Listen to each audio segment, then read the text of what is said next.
Texto muito conhecido, 1 Samuel,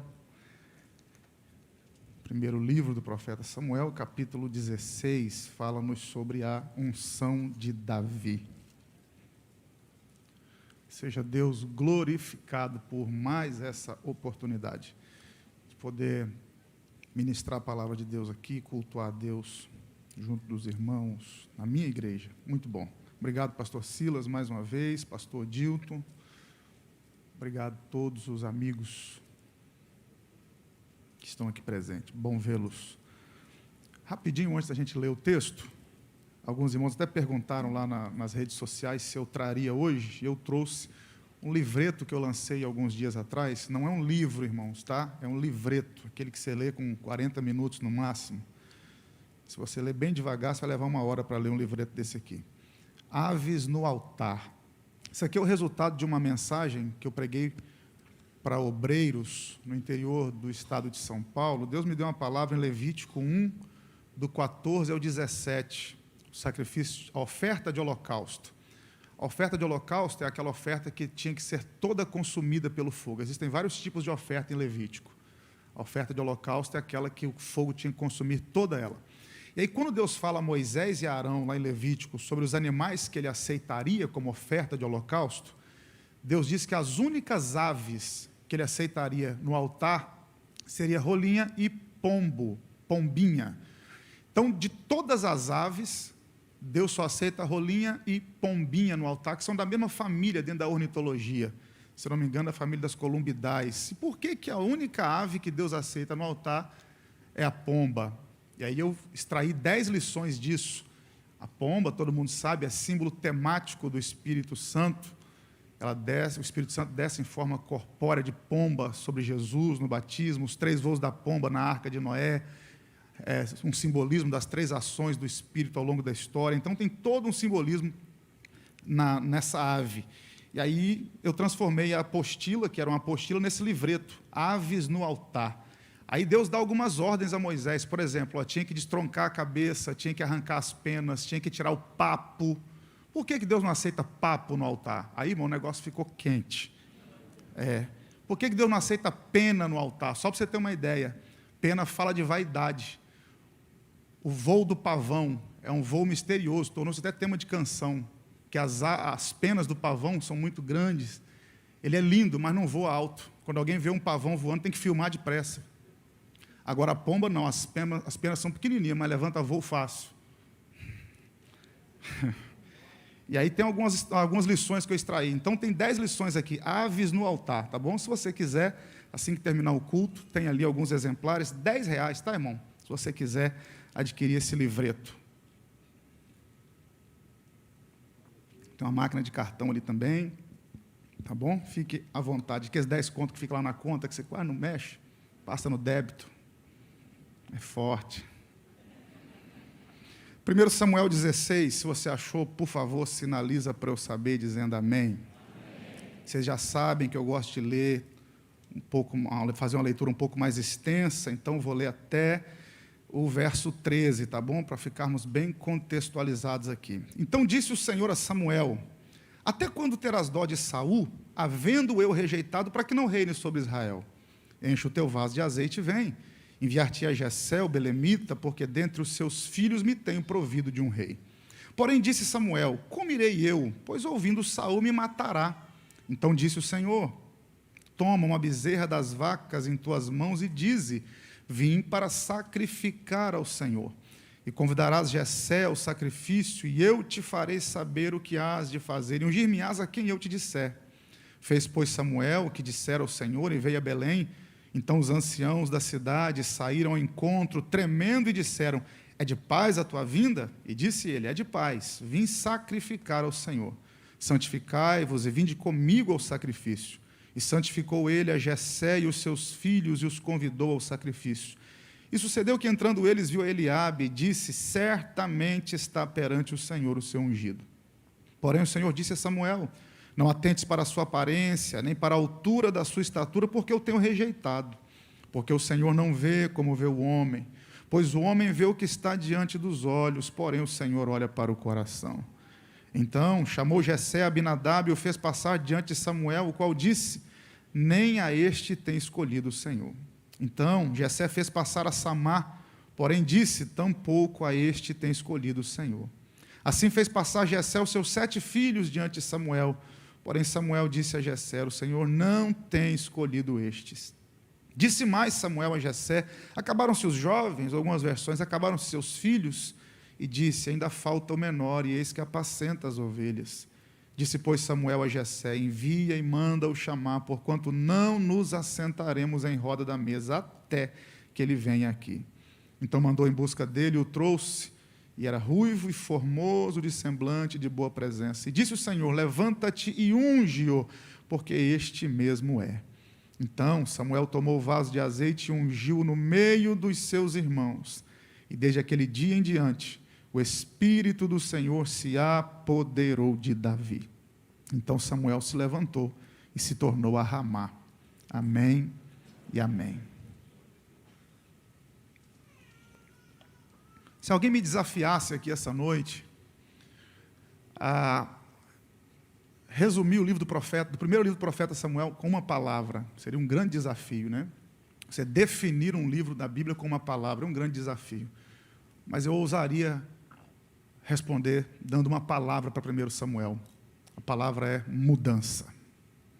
Porque desde o primeiro capítulo desse livro, nós vemos Deus fazer mudanças extraordinárias na história. Para começar, Deus muda a sorte de uma mulher, Ana. Ela é estéril, madre cerrada. E Deus abre a sua madre e faz dela mãe de filhos. O livro começa com Deus mudando a sorte de uma mulher. Deus muda a casa sacerdotal. Deus tira a casa de Eli e coloca a casa de Samuel como casa sacerdotal. Deus muda o sistema do governo, porque até 1 Samuel era o período dos juízes. 1 Samuel em diante, Deus vai começar a levantar reis. Deus muda a dispensação. De 1 Samuel em diante, Deus começa a levantar profetas. Samuel será o último juiz da dispensação antiga e o novo profeta. Samuel vai fazer essa transição, não que não havia profeta, mas 1 Samuel em diante, Deus começa a levantar profetas com mais veemência. E aqui no capítulo 16, Deus muda o trono da nação. Deus tira o trono da casa de Saul e transfere para a casa de Davi. No capítulo 17, Deus muda a lógica. Era para o gigante matar o pequeno, mas o pequeno matou o gigante. Só até o capítulo 17, olha quantas mudanças Deus faz na história. Desde o útero de uma mulher até o trono de uma nação, Deus pode mudar qualquer situação. Pastor, o que isso tem a ver comigo aqui esse domingo à noite? Não importa a profundidade do vale, a força do vento, não importa o calor, a intensidade da fornalha que você está nela. Deus pode mudar a situação que você está atravessando. Talvez eu tenha vindo aqui liberar essa palavra para alguém. Descansa o seu coração, confia em Deus, Ele pode mudar a situação que você está atravessando. Deus é um Deus que muda situações. Toda e qualquer situação, Deus pode mudar. E essa mudança do capítulo 16, vocês sabem como é que eu gosto de ministrar, eu preciso fazer um panorama aqui para vocês entenderem, analisar o contexto rapidinho. Essa mudança do capítulo 16, ela não começa no capítulo 16. Essa mudança aqui, a gente começa a partir do capítulo 8 a ver as coisas mudarem.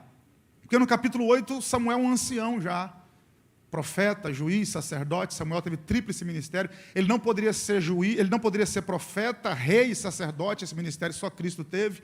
Mas ele foi profeta, foi juiz e foi sacerdote. Ele tinha esse tríplice ministério. E em 1 Samuel 8 ele já está com a idade avançada. E os anciãos da nação procuram Samuel e dizem: Samuel, nós não queremos que os seus filhos julguem a nossa causa.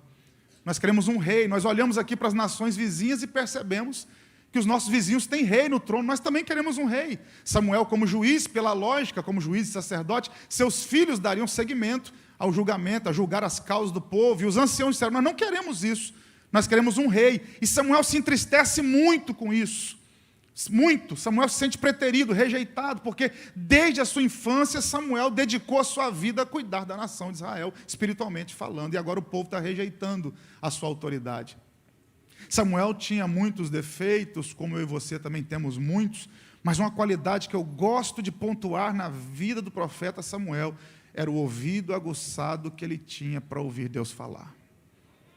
Desde criança, Samuel tinha discernimento sobre a voz de Deus. E quando o povo rejeitou a sua autoridade, Deus falou com Samuel. Samuel, esse povo não rejeitou você, esse povo rejeitou a mim. Eu aprendo em 1 Samuel 8 que quando eu rejeito a autoridade de alguém enviado por Deus, eu rejeito a autoridade do Deus que enviou essa pessoa. Jesus fala isso no Novo Testamento. Ele vira para os discípulos, quando os envia na grande comissão, na primeira comissão, desculpa, e diz, olha, quem recebe a vocês, recebe a mim. E quem recebe a mim, recebe o Pai que me enviou. Repare que há uma hierarquia. Para receber o Deus Pai, tem que receber o Deus Filho. Para receber o Deus Filho, tem que receber quem o Deus Filho envia. Quando eu rejeito a autoridade de alguém enviado por Deus, eu rejeito a autoridade do Deus que enviou essa pessoa. E é nesse sentido que muita gente tem vivido uma vida espiritual frustrada, porque ainda não entendeu que Deus trabalha com o princípio de autoridade. O povo rejeitou Samuel, e aí Deus diz, eu vou dar para esse povo o que eles querem um rei, eu vou dar o rei. E eles que segurem a consequência. 1 Samuel capítulo 9, Saul, filho de Quis, benjamita, sai em busca das jumentas do seu pai, todo mundo conhece a história. E Saul sai em busca das jumentas, passa por 5 cidades, Israel não encontra jumentas, já está disposto a desistir, e o moço que está com ele fala, olha, nessa cidade que nós estamos aqui tem um homem de Deus, referindo-se a Samuel. Tudo que ele fala acontece, Deus revela o oculto para esse camarada. Vamos consultar Deus através dele, quem sabe Deus revela para ele então as jumentas do seu pai. E aí Saul diz, olha, eu não posso chegar diante do homem de Deus e não honrá-lo. O moço fala, ainda tem aqui alguma coisa que possa honrá-lo? Tem um restinho de alguma coisa aqui que eu possa honrá-lo? Um restante de dinheiro aqui que eu possa ofertar na vida dele? E quando eles se aproximam do lugar onde Samuel está, Deus já tinha revelado a Samuel que eles chegariam. Samuel vira para Saul e fala, fica tranquilo, primeira coisa, as jumentas já foram achadas. Segundo, você não sai daqui se antes eu não te ungir. Em 1 Samuel capítulo 10, antes de Saul voltar para a casa do pai, Samuel manda ele dobrar os joelhos, derrama óleo na cabeça dele e unge o capitão do exército da nação de Israel. A primeira unção de Saul foi como capitão do exército e não como rei. E tem uma lição para nós aqui em 1 Samuel 9, 10. Saul saiu para procurar as jumentas do pai e voltou ungido capitão. Tem dia que Deus permite pequenas perdas para encontrar coisas maiores lá na frente. Não fique triste quando as jumentas se perderem. Há um vaso cheio de azeite te aguardando para mudar o rumo da história, em algum lugar que você não sabe. Então não fique triste quando as jumentas se perderem, faz parte do processo. Saul começa muito bem, ainda no capítulo 10, Samuel vai escolher um rei, aí depois você leia uma versão mais holística, mais completa, mais antiga. Alguns textos omitem isso, outros dizem que Samuel começa a lançar sorte sobre as tribos, provavelmente usando Urim e Tumim, que eram 2 peças sacerdotais para se fazer escolha. Ele começa a escolher entre as tribos de onde vai se levantar um rei. E entre as tribos, a sorte cai sobre a tribo de Benjamim. Na tribo de Benjamim, sobre a família de Saul. Na família de Saul, a sorte cai sobre ele. E ele, então, é separado o rei da nação de Israel. Saul começou bem demais. Era caçador de jumenta, virou capitão do exército e agora é rei. No capítulo 11, ele entra numa guerra contra Naás, rei dos Amonitas, e vence a guerra contra um homem terrível. E aquilo traz a Saul notoriedade, fama. As pessoas percebem que ele tem tudo para ser um bom líder. Só que uma coisa que eu aprendo com a história de Saul é que um dos grandes segredos da vida não é só começar bem, é terminar bem. Capítulo 12, Samuel vai resignar seu cargo, Samuel está indignado. Capítulo 13 em diante, Saul começa a cometer falhas. Ele está em guerra contra os filisteus e ele só pode entrar na guerra depois que sacrificar o Senhor. E para sacrificar no altar, se tinha que ser da tribo de Levi, do tronco de Arão, tinha que ser sacerdote. Saul era benjamita, ele não era da tribo de Levi. Mas como Samuel leva 7 dias para chegar, Saul se apressa, aliás, toma uma atitude que não deveria tomar e sacrifica no altar como se fosse sacerdote. Quando Samuel chega, diz, o que é que você fez? E Saul disse, você demorou, sacrifiquei no seu lugar. E ali a história de Saul começa a entrar em declínio. Qual foi o grande erro de Saul? Querer o que Deus não quis dar. Saul era caçador de jumenta, já tinha virado capitão do exército e rei da nação, ainda quis ser sacerdote. O erro dele foi o mesmo de Adão e Eva, querer o que Deus não quis dar. Deus colocou Adão e Eva no Éden e falou, vocês podem ter acesso a todas as árvores, menos aquela ali. E eles quiseram exatamente o que Deus não quis dar. É o que Saul está fazendo agora também, querendo o que Deus não quis dar para ele. E aí um abismo chama outro. No capítulo 14, Saul faz um voto precipitado, coloca os homens em jejum na guerra e diz que aquele que comesse deveria morrer. O filho dele não ouve o voto, se alimenta com um bocado de mel, Jonatas, e se o povo não intercede por Jonatas, o filho morreria por causa de um voto precipitado do pai. No capítulo 15, Deus vai dar mais uma oportunidade a Saul. Deus diz: Saul, desde o deserto, os filhos de Amaleque têm aborrecido o meu povo, os amalequitas. Desde Êxodo 17, quando Moisés estava no alto do monte com as mãos erguidas, ali foi a primeira guerra entre Israel e Amaleque. Desde então, Amaleque se opunha a Israel constantemente. Deus chama Saul e diz: vai lá, agora extermina todos, não poupa nem os animais do campo, nem o rei, não poupa nada. Saul desce para guerrear contra os amaleques, com os amalequitas, e quando ele volta, ele traz as vacas gordas e o rei de Amaleque. Samuel vai se encontrar com ele e fala: Saul, o que é que você fez? Você é mugido de vaca, não era para você ter exterminado tudo? E aí Saul tem uma justificativa. Saul diz: calma aí, Samuel, deixa eu conversar contigo. Eu poupei essas vacas gordas para dar de oferta no altar. Aí Samuel libera aquela palavra que a gente conhece tão bem, 15:22 de 1 Samuel. Mas você não sabe que Deus quer obediência ao invés de sacrifício. E tem gente que interpreta o texto errado, achando que Deus está anulando o sacrifício e a oferta. Não, não. Deus não está dizendo que não é para ofertar. Deus está dizendo o seguinte: não dá para negociar comigo, viver no pecado e achar que vai trazer uma oferta. Eu vou aliviar a sua barra. Deus não está dizendo que não quer oferta, está dizendo que não quer oferta como negócio. Você está achando que vai errar e vai trazer uma oferta gorda no altar, uma vaca gorda, eu vou aliviar a sua barra por causa disso? Primeiro a obediência, depois o sacrifício. É o último encontro entre Samuel e Saul. Saul está preocupado com o que o povo vai achar. Samuel entra diante do povo comigo. Se o povo não tiver ao meu lado, vai descobrir que Deus me rejeitou. E é o último encontro entre os dois. Eu estou sintetizando a história. Chegamos no capítulo 16. Deus se manifesta a Samuel mais uma vez. Diz: Samuel, até quando você vai ter dó de Saul, se eu já rejeitei para reinar sobre Israel? E a gente lê até quando terás dó de Saul, e dó no nosso português, a conotação é um pouco diferente. Você vê alguém necessitado, você sente dó, sente compaixão, você quer ajudar. Dó aqui no hebraico, usando um termo que nós pregadores gostamos de usar, no original. O termo original aqui é o seguinte: Deus está dizendo: até quando você vai sofrer, você vai se lamentar por causa de Saul? Por que Samuel está triste, se lamentando, contrito por causa de Saul, desculpa? Por que Samuel está assim? Porque Saul foi um cara que Samuel acreditou nele. Saul foi o cara que Samuel ungiu. E é horrível você depositar confiança nas pessoas e ter sua confiança traída. Samuel está decepcionado. E Deus disse: Samuel, até quando você vai ficar triste porque esse cara deu errado? E é horrível você depositar expectativa nos relacionamentos, nas amizades, nas pessoas, e as pessoas não corresponderem como você esperava, e muitas vezes até te enganarem, traírem, errarem, falharem contigo. É assim que Samuel está, triste porque Saul deu errado, porque foi o cara que ele acreditou. E talvez eu esteja pregando para a gente aqui essa noite que está decepcionada com pessoas, e está comprometendo muita coisa, muitas áreas da sua vida estão comprometidas, paradas, travadas, porque você está decepcionado com a atitude de algumas pessoas. Aí Deus se levanta, vira para Samuel e fala: até quando você vai ficar assim? Olha o que Deus diz: até quando você vai ter dó de Saul? Se eu já rejeitei, enche o vaso de azeite e vem, vai à casa de Jessé, porque eu tenho um que eu já escolhi para reinar. O que eu aprendo com isso aqui? Samuel está triste por causa de um problema do passado. Qual o problema do passado? Saul. Saul deu errado no passado, e Samuel está triste no presente por causa disso. Aí Deus diz: Samuel, até quando você vai ficar triste por algo que deu errado no passado, se eu tenho algo novo para fazer no seu futuro? Não é porque Saul deu errado que o reino inteiro está comprometido. Não é porque Saul falhou que o reino inteiro vai descer por água abaixo.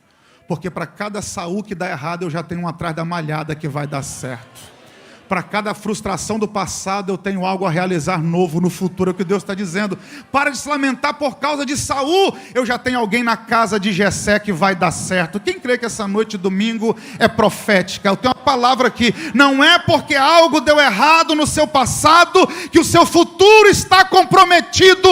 Deus tem algo novo a fazer ali na frente. Enche o seu vaso de azeite e vem.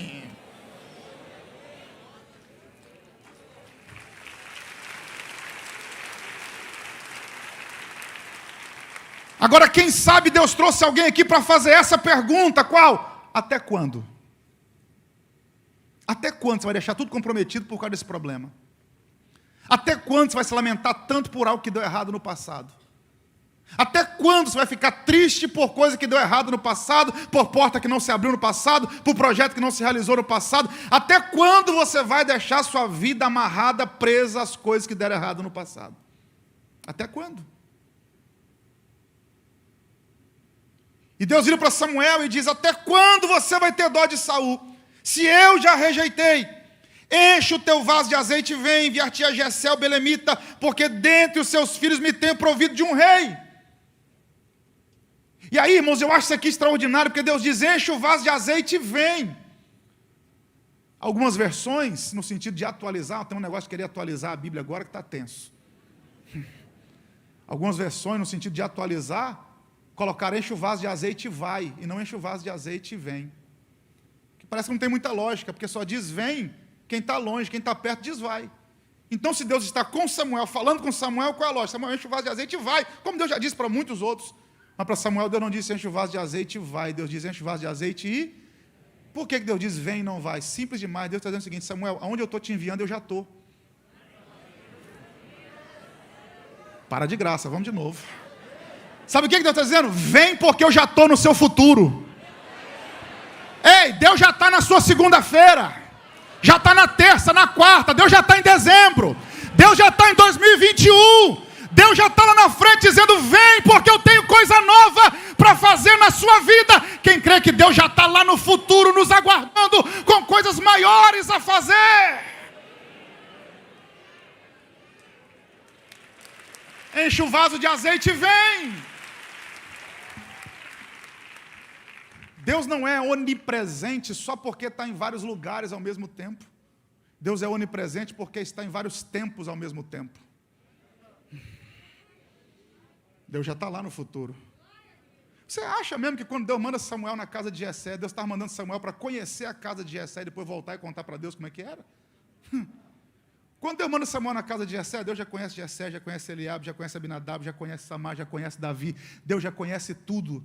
Aonde Deus está te enviando é porque Ele já foi lá na tua frente, Deus já está lá. Talvez essa palavra seja para alguém aqui: ei, Deus já foi na tua frente, Deus já está lá onde Deus está te mandando ir, Ele já está lá te aguardando, já está lá te esperando com algo novo para fazer na sua vida. Irmãos, e quando Deus vai na frente é para dar vitória.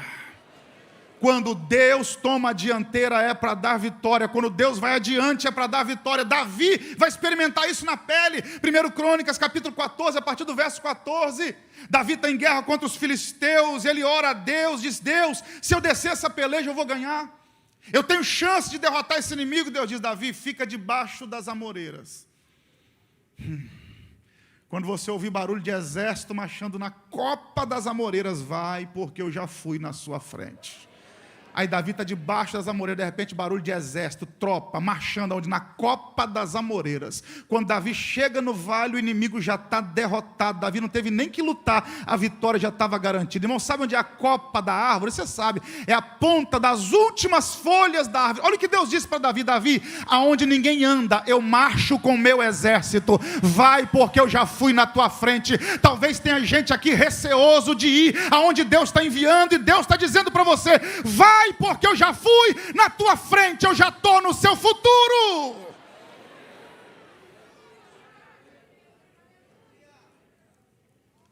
Só que Deus diz um negócio para Samuel: antes de vir, enche o vaso de azeite. Não vem vazio não, porque preparar alguém para ungir é com Deus, levar o óleo para ungir é com Samuel. Qual é o nome disso aqui? Oportunidade mais preparo. A oportunidade de ungir Deus dá. O azeite para ungir é Samuel quem tem que levar. Então não adianta querer chegar onde Deus está me enviando de vaso vazio. Ouvi o meu Deus na esquerda, vou repetir. Porque tem muita gente que ora pedindo oportunidade, mas não se prepara para ela. Então não adianta querer que Deus levante alguém se eu não tenho óleo para ungir. Aí Deus diz: vem, mas primeiro enche o vaso de azeite. Quem crê que tem mais uma palavra profética aqui nesse texto? Você não vai chegar vazio onde Deus está te enviando. Você vai chegar cheio da presença dEle para poder aproveitar a oportunidade.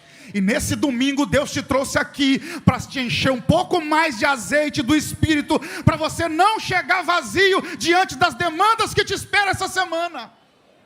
Enche o vaso de azeite e vem, enviar-te a Jessé, o belemita, porque na casa dele eu escolhi um Eu podia passar batido por essa aplicação aqui, mas eu estou na minha igreja, então vou afundar o prego. Olha o que Deus diz, vai à casa de Jessé. Você me ajuda? Eu sei que a máscara incomoda, mas se você puder, prometo que é só dessa vez, mais umas 30 eu paro. Deus diz, vai à casa de quem? Mas quem é que Deus ia ungir na casa de Jessé? Por que Deus não disse, vai à casa de Davi? Deus podia ter dito, Samuel, vai à casa de Davi. Deus disse, não, vai à casa de... Deus não quebra o princípio que Ele mesmo estabeleceu. Princípio de autoridade. Deus não unge filho sem antes não falar com o pai. O responsável pela casa não é Davi, é o pai, é Jessé. Então, primeiro Deus vai falar com quem é responsável, para depois o óleo descer na cabeça de Davi. Ah, pastor, Deus tem um rolo na minha vida, um manto, um mistério. Um negócio forte, terrível, um chamado. Primeiro Deus vai falar com quem está acima de você. Para depois o óleo descer na sua cabeça. Então aguenta firme que a hora vai chegar. Não se precipite, não dá uma de Saul. Aguarda. Enche o vaso de azeite e vem, vai à casa de Jessé o belemita, porque dentro de seus filhos tem provido de um rei. Verso 2, porém disse Samuel, como irei eu? Se Saul ouvir, ele me mata. Olha que coisa interessante, Deus está dizendo, já preparei alguém, já estou lá no futuro, vai ter alguém que vai governar melhor do que Saul. Em outras palavras, aplicando o texto, Samuel, já está tudo resolvido, está tudo tranquilo, só vem para executar. Eu já garanti a vitória, vem. Samuel veio para Deus e diz, mas como? Tem dia que a gente sofre da síndrome de Samuel. Não basta saber que Deus vai fazer, a gente quer saber? Por causa de um como desse aqui, Zacarias ficou mudo. O cara ora a vida inteira para ser pai. Aí a sorte, na época de Jesus, tinham mais de 7.000 sacerdotes, então lançava-se sorte para ver quem ia queimar incenso, quem ia sacrificar o cordeiro. A sorte caiu sobre Zacarias. Quando ele entra no lugar santo, à direita do altar do incenso, Gabriel. Eu vim direto do trono de Deus para trazer a resposta para a sua vida. Você vai ser pai, sua mulher vai ser mãe, na velhice, mesmo sendo estéril, ela vai gerar um filho. Vou te dar a planta toda, é menino e já tem nome, João. Zacarias ouve a resposta da oração dele, vira para o anjo e fala, mas como? Já que você perguntou como, fica mudo 9 meses, até o menino nascer. Quando eu li isso aqui, eu falei, Deus, por que você não me matou ainda? Por que Deus deixa Zacarias mudo? Aí o Espírito Santo falou algo no meu coração. É porque no reino de Deus ele não dá voz para a dúvida. Ele só dá voz à fé.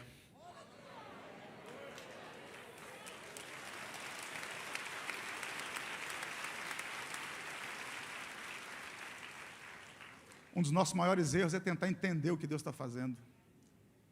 Oração do Pai Nosso, a gente tem a resposta para isso. Jesus disse, quando nos ensinando a orar, seja feita a tua vontade. Jesus não ensinou a gente a orar assim, seja entendida a tua vontade, seja. Então vontade de Deus não é para ser entendida, é para ser. Então mesmo sem entender, faça. O resultado vai ser milagre. Senhor, mas como irei eu? Se Saul ouvir, ele me mata. Qual a preocupação de Samuel? Saul ouvir. Ele conhece Saul, Saul é um cara sanguíneo, cara que não mede consequências.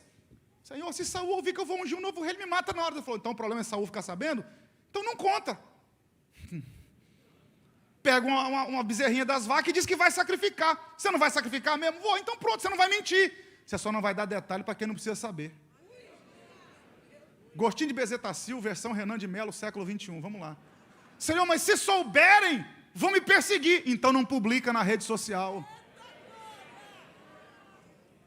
Porque rede social não é divã, então segura a onda, Samuel. Porque tem coisa que é só você e Deus e mais ninguém.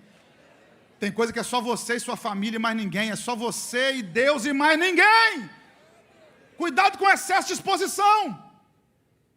Aí Samuel falou, obrigado, Senhor, eu vou fazer isso. Samuel pega a vaquinha e vai para Belém. Quando Samuel chega em Belém, vamos adiantar aqui, para poder partir para a conclusão. Quando ele vai chegando em Belém, verso número 4, os anciãos da cidade vão até Samuel e dizem, é de paz a tua vinda. Por quê? Eu estive em Belém há 2 anos atrás. Belém hoje é pequeno, imagina na época de Davi, 3.000 anos atrás. Cidade minúscula, e um profeta do naipe de Samuel chegar em Belém, igual o pastor Silas chegar na minha casa. Pensa bem, eu vou tremer todinho, irmão. Porque é uma autoridade, um nível Samuel chegando em Belém, usando essa fala, profeta de Deus, quando visita um lugar, ou é para matar, ou... Deus vai aplicar juízo aqui. Samuel é de paz a sua vida. Samuel fala, calma aí, gente. Eu vim fazer um culto. Como é que você sabe que é culto? Porque ele falou, eu vim sacrificar. Eu vim cultuar com vocês aqui em Belém. E no meio desse culto, Deus vai escolher alguém para fazer um negócio novo. Chama Jessé para o culto e a família dele, porque no culto Deus vai fazer algo diferente na família de Jessé. Santificai-vos e vinde comigo. E aí o texto diz, verso de número 5, e santificou ele a Jessé e os seus filhos. Eu tenho que pontuar isso aqui, porque santificação não é um ato, é um processo, todo mundo sabe. Nossa igreja é a igreja da palavra. Santificação é um processo, estamos em processo de santificação. Então como é que o texto diz que ele foi santificado? É porque a santificação cerimonial é igual àquela de Josué. Santificai-vos hoje, que amanhã o Senhor fará maravilhas no meio de vós. É uma santificação cerimonial, que era o princípio para a santificação espiritual. Vai que um dos filhos de Jessé tinha comido algum alimento que a lei proibia. Vai que algum dos filhos de Jessé tivesse tido contato com a mulher no seu fluxo menstrual. Tornava-se impuro, então santifica. Toma banho, normalmente em água corrente, troca de roupa. Vestes brancas e vem para o culto. Jessé pegou os filhos dele, deixou um só de fora. E o resto ele falou, toma banho, vamos para a igreja. Vamos para o culto. E está lá 7, de roupa para o culto, banho tomado, cheiroso, que olhava para o 7 e dizia, santo. Santo. E Deus olhando o cara lá atrás do curral. Não troco esse aí por aquele 7 lá. Aí Samuel veio para Jessé e falou, Deus vai escolher um dos seus filhos para ser rei. Um dos meus filhos vai ser rei. Vamos começar pelo melhor. Verso 6, Eliabe, o mais velho. Vamos começar pelo mais velho. Normalmente era o mais velho. Quando Eliabe entrou, que Samuel bateu o olho em Eliabe, Samuel falou, certamente, ou seja, achei de primeira, vou nem procurar mais. Certamente encontrei o cara que vai ser o novo rei. Caminhar no campo da conjectura um pouquinho aqui, com cuidado. Samuel já pegando o vaso de azeite, Deus, calma aí, Samuel. Calma, você só vê o que está por fora. Eu vejo o que está por dentro. Eu não quero esse cara. Olha o que Deus diz para Samuel. Não atentes para a sua aparência, nem para a altura da sua estatura. Deus faz duas referências, a beleza e a altura. Por que Samuel pensou que Eliabe seria o novo rei? Porque Eliabe lembrava Saul. Fala em 1 Samuel 9, do ombro para cima, não havia homem maior nem mais belo que Saul. Samuel olhou e falou, é igualzinho Saul, vou ungir. Aí Deus diz, vai cair no mesmo erro de novo? Vai ungir um cara com as mesmas características? Que tem gente que é assim, especialista em se envolver com as pessoas do mesmo jeito. Sabe um relacionamento, se envolve com outra pessoa do mesmo jeito que era o outro antigo. Mesma coisa. Termina o problema, entra no outro. Eu falei, peraí Samuel, você vai cair no mesmo erro de novo, vai ungir um cara igualzinho Saul? Dessa vez vai ser completamente diferente. Não quero esse cara. Se não é Eliabe, então é Abinadab. Deus falou, também não quero. Se não é Abinadab, então é Samar, também não quero. Passaram-se 7, verso 10. Fez passar Jessé seus 7 filhos diante de Samuel. Samuel falou, Deus não escolheu nenhum desses. Aí verso 11, acabaram-se os jovens, acabaram-se os mancebos, não tem mais filho? Aí Jessé,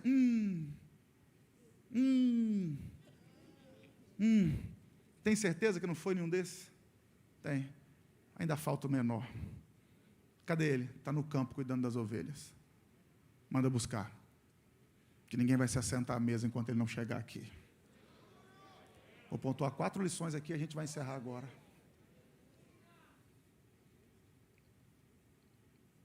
Olha que coisa interessante. Tinha uma fila.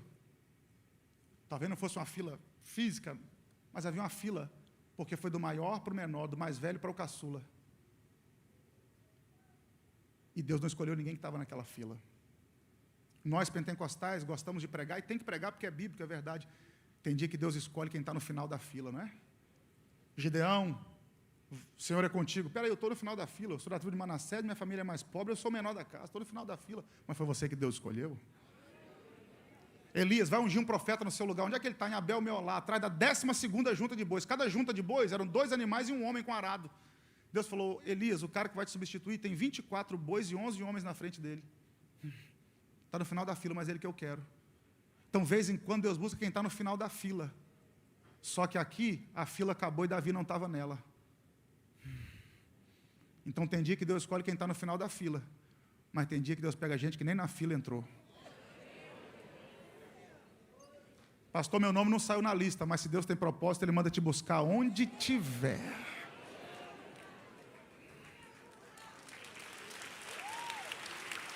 Meu nome não foi lembrado, mas Deus lembrou.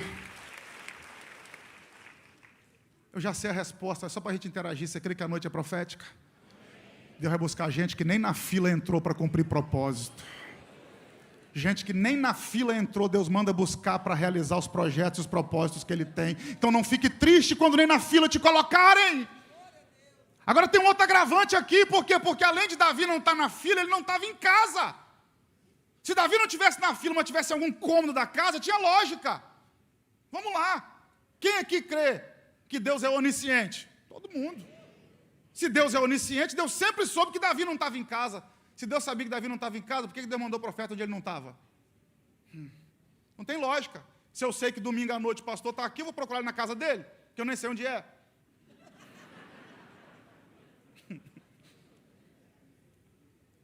Se eu sei que você está em casa, vou te procurar no trabalho. Se eu não dou um vacilo desse, imagina Deus. Deus sempre soube que Davi não estava em casa. Então por que Deus não mandou o profeta onde Davi estava? E não onde Davi não estava. Onde é que Davi estava? 1 Crônica 17, 7, atrás da malhada. Deus podia ter dito assim para Samuel: Samuel, vou te dar o endereço da fazenda. Atrás do curral tal, tem tantas ovelhas, vai lá. Ele é um rapaz assim, assim, das caras, vai lá ungir ele. Vamos caminhar no campo da conjectura aqui, só pensando, tá, irmão? Imagina bem Samuel indo lá no curral ungir Davi, lá no pasto. Samuel com a comitiva dele, vaso de azeite, Davi lá com a harpinha na mão: o Senhor é meu pastor, nada me faltará. Aí chega Samuel lá: você que é Davi? Sim, sou eu.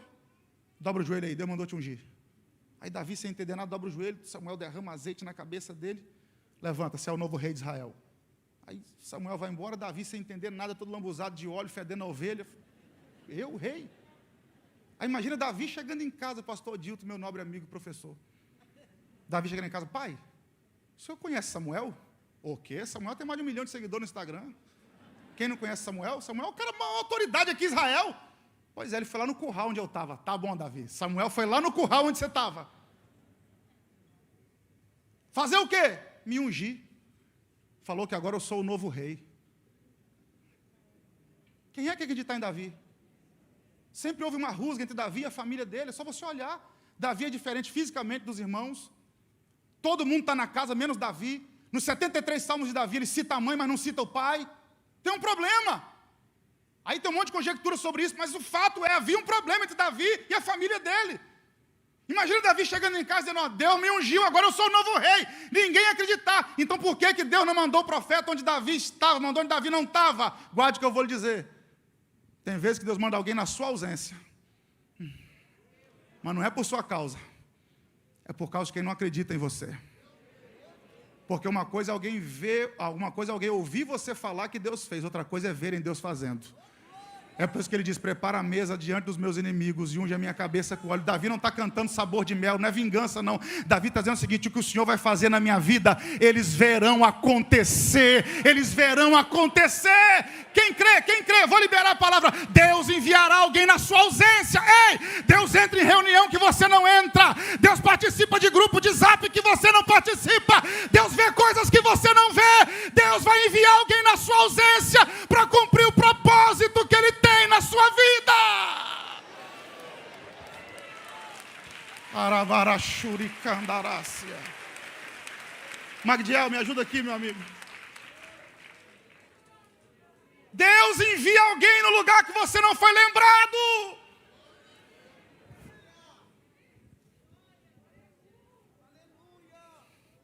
Para Davi era mais um dia de apacentar a ovelha.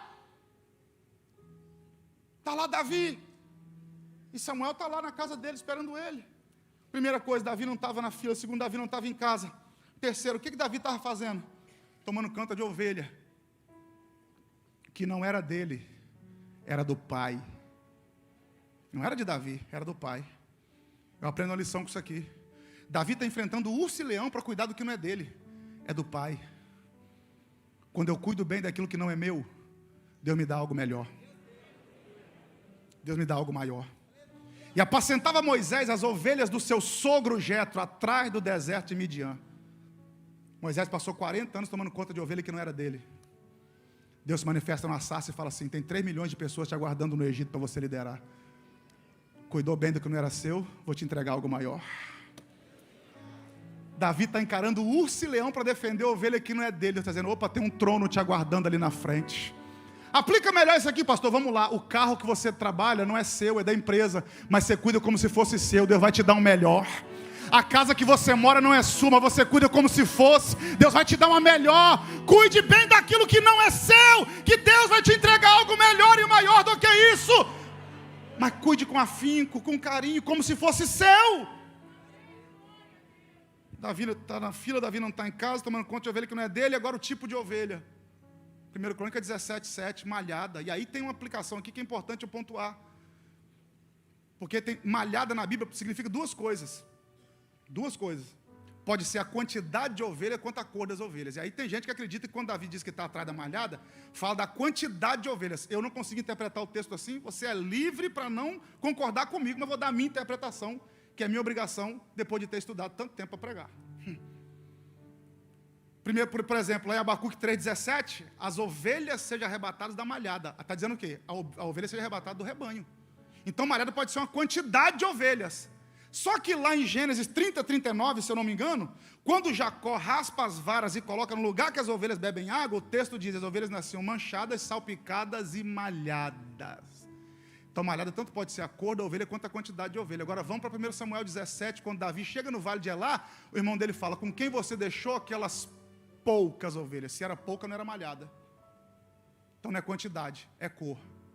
Penso eu, interpreto eu. Porque aí o texto fica mais bonito ainda. Por quê? Porque Davi está tomando conta de ovelha malhada. Que diferença faz isso? Está lá em Levítico. Deus não aceita sacrifício de animal manchado.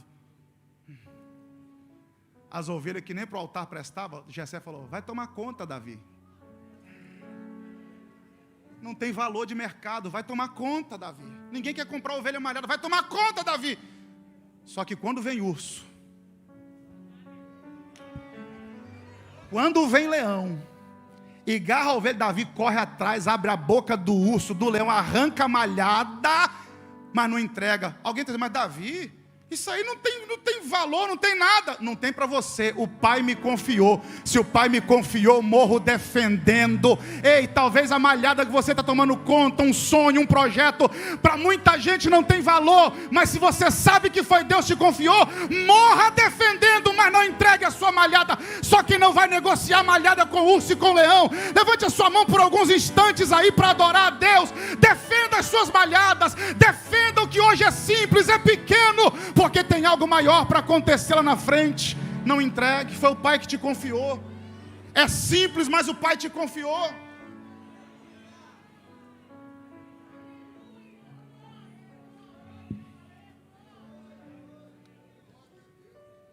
Manda chamá-lo. Quando Davi chega, Deus diz: levanta e unge-o. Verso 12, extraordinário isso aqui. Levanta e unge-o, porque este mesmo é. Eu acho isso aqui fantástico. Porque Deus não diz unge porque este será. Algumas versões é este mesmo, outras este mesmo é. Não interfere em nada na aplicação. O fato é o seguinte: Deus está dizendo unge porque este mesmo é. Deus não diz unge porque ele será. Unge porque ele, em outras palavras, ele só não sabe, mas para mim ele já. A família dele não sabe, mas para mim ele já. Os irmãos que perseguem não sabem, mas para mim ele já.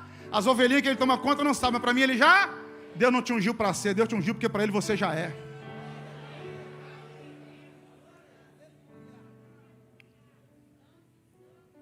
E aí Davi vai ser ungido. E o Espírito de Deus vai se apoderar de Davi. Davi recebe 3 unções: na casa do pai, em Hebrom e em Jerusalém. A unção em Hebrom vem aos 30, a unção em Jerusalém aos 37. Depois de reinar 7 anos e meio em Hebrom. Ele vai reinar mais 33 anos em Jerusalém, fazendo 40 anos de reinado, 7 em Hebrom, 33 em Jerusalém.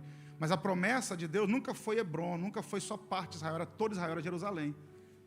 E aí, há quase que uma concordância, que a unção de Davi no capítulo 16 acontece quando ele tem por volta de 17 anos de idade. Mas ele só assume o trono aos 37. Então, entre a unção e o trono, 20 anos. Saul foi ungido no capítulo 10. perdeu o trono no capítulo 13. Continua governando, mas sem a presença, que é a pior coisa que existe. Ser bem-sucedido num lugar que Deus não te quer. Continua exercendo uma coisa que Deus não te quer mais nela. O fato é que Saul foi ungido no capítulo 10 e perdeu no capítulo 13. Davi foi ungido aqui, levou 20 anos para assumir o trono. Mas quando ele assumiu, segundo Samuel 7, Deus vira para Davi e diz assim: da sua descendência, eu nunca mais vou afastar o trono. Em outras palavras, demorou a chegar, mas agora não sai mais da sua vida. Irmão, não está demorando. É porque quando chegar, vai ser definitivo. O que Deus tem para a sua vida não é passageiro, recebe hoje e perde amanhã. Deus está dizendo que o tempo para você é duradouro, é permanente. Vai chegar para ficar. Fica de pé, por favor, para a gente orar.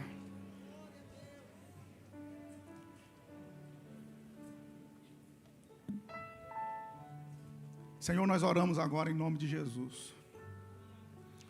Pai, nos ajuda assim como a história de Davi, da unção de Davi, nós aprendemos tantas coisas.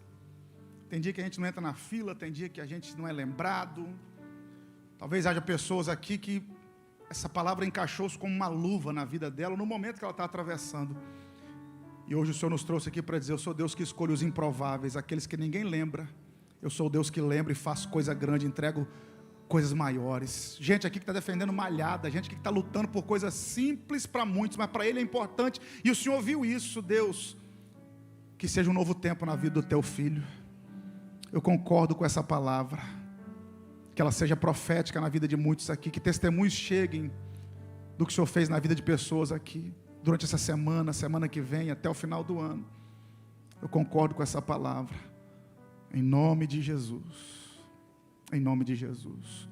Agora talvez você esteja aqui e você foi esquecido, ou se sente esquecido. Tem um que não te esquece nunca. Tem um Deus que se lembrou de você, onde você está. E Ele te trouxe aqui hoje para mudar o rumo da sua história. Talvez tem gente aqui que se sinta preterido pela família, por amigos. Mas Deus te trouxe aqui para dizer: não, eu tenho um plano para a sua vida. Você só não sabe, mas para mim você já é. Você só não sabe. O que te separa da sua grande vitória é só o tempo. Mas para isso você tem que estar à disposição de Deus, colocar na vontade de Deus. E quem sabe você está afastado do Evangelho, você está longe da casa do Pai. Deus te trouxe hoje aqui para você se reconciliar. Você não pode ficar muito tempo assim, não era para ter ficado nem um minuto. Mas você está afastado do Evangelho. Ou talvez você nunca se decidiu por Cristo.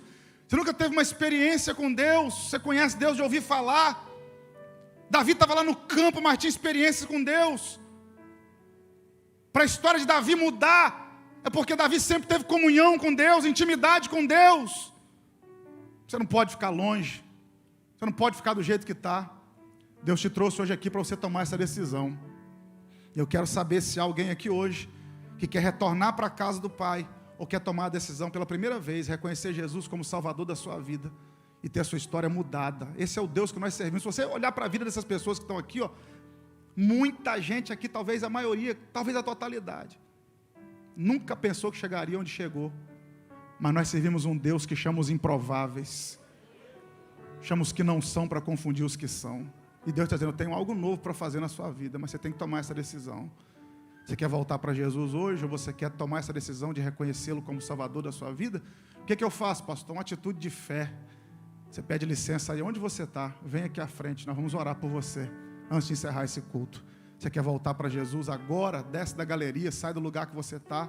Ou então você quer tomar essa decisão pela primeira vez. Você quer reconhecer Jesus como Salvador da sua vida. Só Ele pode mudar a sua história. Só Ele pode mudar o rumo da sua história. Ninguém mais. Ele quer investir na sua vida, no seu futuro. Tem coisas grandes reservadas para você. Mas para isso você precisa ter aliança com Ele, reconhecer, confessar publicamente que você o quer como Senhor da sua vida. E não há outro caminho, não há outra opção. É só reconhecendo isso. Então, se você quer tomar essa decisão, a oportunidade está aberta. Peça licença aí do lugar que você está. Vem aqui à frente, nós vamos orar por você.